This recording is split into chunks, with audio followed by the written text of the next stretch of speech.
Hello दोस्तों, हमारे channel में आपका स्वागत है। अगर चैनल पर नए हैं तो हमारे चैनल को सब्सक्राइब करें और वीडियो को लाइक शेयर कमेंट करें। एक कहानी सुनाते हैं। एक राजा की बेटी थी मदिरा। राजकुमारी मदिरा को सुख सुविधाओं की इतनी आदत हो गई थी कि वह उसके बिना रह ही नहीं पाती थी। वह अपने पिता की बहुत लाडली थी। जब वह बड़ी हुई तो उसके पिता उसके लिए एक अच्छा वर ढूंढने लगे।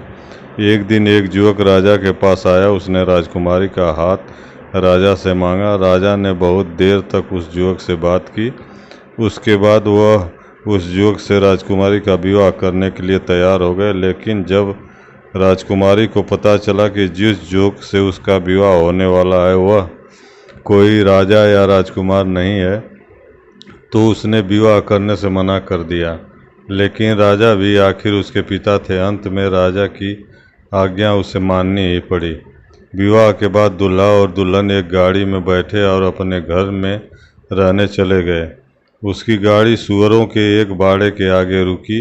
वह एक झोपड़ी भी थी। युवक ने कहा, हमारा घर आ गया है, आओ अंदर चलें। राजकुमारी को यह देखकर बेहद आश्चर्य हुआ कि उसके पिता ने उसका विवाह एक सूअर पालने वाले से कैसे कर दिया। लेकिन वह अब कुछ भी नहीं कर सकती थी। उसके पति ने उससे कहा, अब यही तुम्हारा घर है, कल से तुम मेरे काम में मेरी मदद करना। राजकुमारी को यह सोचकर भी घिन आती थी कि उसके चारों ओर सूअर घूम रहे हैं, जबकि उसका पति आराम से वहाँ रह रहा था। धीरे धीरे राजकुमारी को सूअरों के बीच रहने की आदत पड़ने लगी।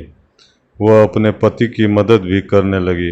कुछ महीने बीत गए। अब तक राजकुमारी घर का सारा काम अपने आप करना सीख गई थी, बल्कि उसे यह सब करने में मज़ा आने लगा था। एक दिन अचानक उसका पति उससे बिना कुछ कहे कहीं चला गया।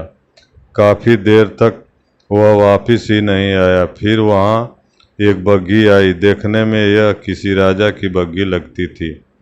बग्घी के कोचवान ने राजकुमारी मदिरा से कहा, आपको हमारे राजा साहब ने बुलाया है, आइए मेरे साथ चलिए।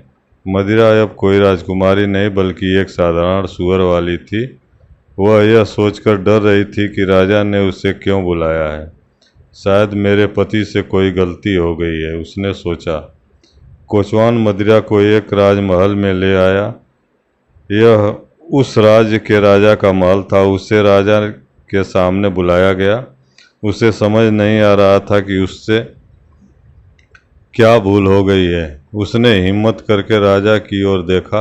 वह पूछने ही वाली थी कि उसे यहाँ क्यों बुलाया गया है।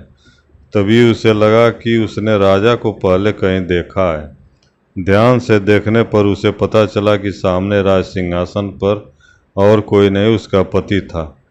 उसे इस तरह राजा के रूप में देख मदिरा भी उसे तुरंत पहचान नहीं पाई। उसे सम्मान के साथ राजा के बराबर रखे हुए सिंहासन पर बैठाया गया। उसका पति वास्तव में उस राज्य का राजा था। राजकुमारी मदिरा अब पहले जैसी जिद्दी और घमंडी नहीं रही थी, इसलिए वह अब रानी बनने के लायक थी।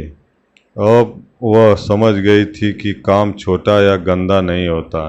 यदि आप चाहें तो हर परिस्थिति में खुश रह सकते हैं। दोस्तों, यह कहानी आपको कैसी लगी?